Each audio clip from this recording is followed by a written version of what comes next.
प्रिय व्यूअर्स, यह Sanskriti IAS YouTube channel का PT think and solve programme है। इस प्रोग्राम के अंतर्गत प्रत्येक दिन यूपीएससी और स्टेट पीसीएस से संबंधित 5 प्रश्न व्याख्या सहित उत्तर के साथ दिए जाएंगे।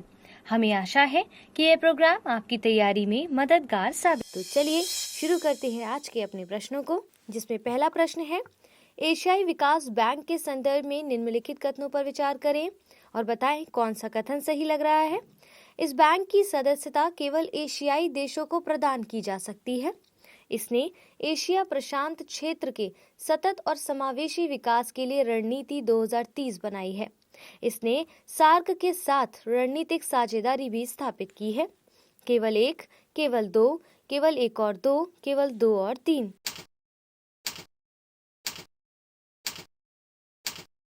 सही उत्तर है ऑप्शन डी।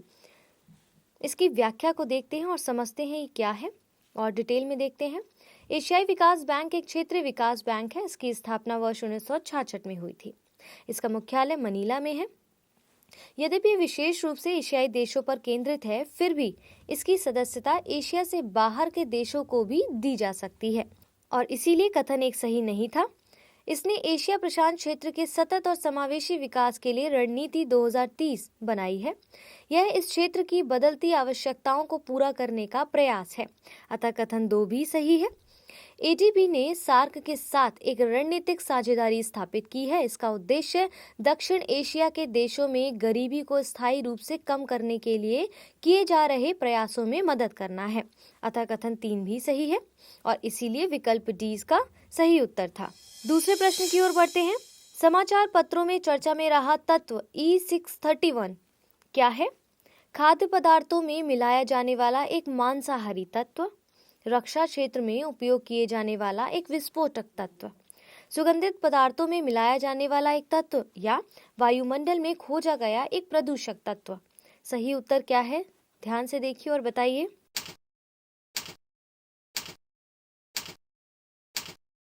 सही उत्तर है ऑप्शन ए। इसको व्याख्या से समझते हैं और थोड़ा डिटेल में जानने की कोशिश करते हैं। E631 मांस से तैयार किया जाने वाला एक खाद्य पदार्थ है। इसे खाद्यों में स्वाद बढ़ाने वाले एजेंट के रूप में मिलाया जाता है। यह सामान्यतः नूडल्स, आलू के चिप्स आदि में पाया जाता है। खाद्य पदार्थों में ऐसे सहायक तत्वों की मात्रा काफी कम होती है। भारतीय खाद्य सुरक्षा और मानक प्राधिकरण ने ऐसे घटक जिनकी मात्रा खाद्य पदार्थ की कुल मात्रा का 5% से कम है का उसके पैकेट पर करने से छूट दी है। दिल्ली हाई कोर्ट ने कहा है कि इस छूट का फायदा उठाकर उत्पादक शाकाहारी खाद्यों में मांसाहारी तत्वों की मिलावट करते हैं और ऐसे तत्वों का पैकेट पर कोई उल्लेख नहीं करते हैं। इस तरह प्रतिबद्ध शाकाहारी उपभोक्ताओं के साथ धोखाधड़ी की जा रही है। इसी संदर्भ में हाई कोर्ट ने उत्पादकों को निर्देश दिया है कि वे खाद्य पदार्थों में मिलाए गए प्रत्येक तत्व का पैकेट पर उल्लेख करें और इसीलिए विकल्प ए इसका सही उत्तर है। तीसरे प्रश्न को देखते हैं क्या है?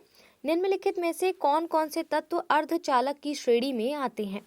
Silicon, germanium, gallium arsenide, gallium nitride, silicon carbide. नीचे दिए गए कूट का प्रयोग कर सही उत्तर का चयन करें।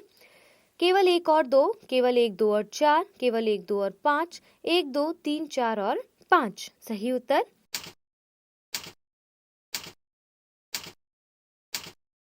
ऑप्शन डी है, यानी कि सभी ही ऑप्शंस करेक्ट हैं। लेकिन इसको व्याख्या से थोड़ा और समझते हैं, ये क्या है डिटेल में देख लेते हैं। अर्धचालक ऐसे तत्व हैं जिनकी चालकता का स्तर चालकों से कम होता है। ये इलेक्ट्रॉनिक उपकरणों, वाहनों आदि के निर्माण में एक आवश्यक घटक है। इंटीग्रेटेड सर्किट, ट्रांजिस्टर, डायोड आदि अर्धचालकों से ही बने होते हैं। अर्धचालकों का ताप बढ़ने पर इनकी प्रतिरोधकता कम हो जाती है और चालकता बढ़ जाती है। इस तरह से सामान्य चालकों के विपरीत व्यवहार करते हैं। Silicon, germanium, gallium arsenide, gallium nitride, silicon carbide आदि अर्धचालक तत्व होते हैं। उल्लेखनीय है कि वर्तमान में विश्व में अर्धचालकों के उत्पादन में कमी के कारण वाहन निर्माण उद्योग में मंदी देखी जा रही है। केंद्र सरकार ने अर्धचालकों के निर्माण में तेजी लाने के लिए 76,000 करोड़ रुपए की प्रोत्साहन राशि जारी की है। साथ ही भारत अर्धचालक मिशन शुरू करने की योजना बनाई जा रही है। इस प्रकार विकल्प डी इसका सही उत्तर है। चौथे प्रश्न की ओर बढ़ते हैं। निम्नलिखित में से कौन सा विकल्प श्रम बल भागीदार दर को सही रूप से प्रदर्शित करता है? रोजगार प्राप्त श्रम बल, रोजगार प्राप्त रोजगार की मांग कर रहा श्रम बल, संगठित क्षेत्र में रोजगार प्राप्त श्रम बल, नौकरी और स्वरोजगार में शामिल श्रम बल।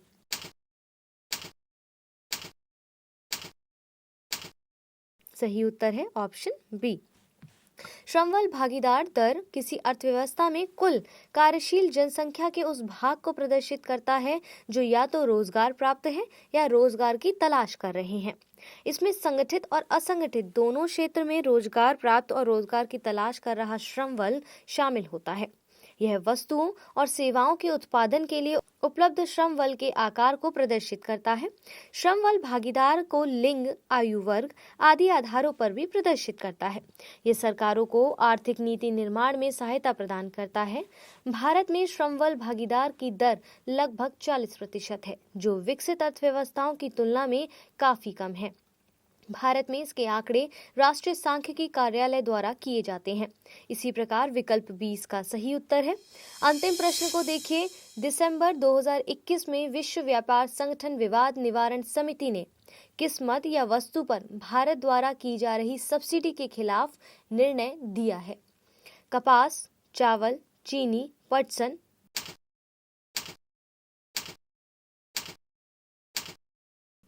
सही उत्तर है ऑप्शन सी।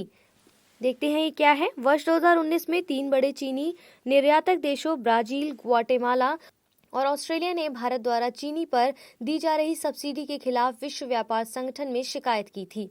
इनका आरोप था कि भारत द्वारा चीनी पर दी जा रही सब्सिडी के कारण इसके अंतर्राष्ट्रीय व्यापार प्रतिस्पर्धा की निष्पक्षता बाधित हुई है।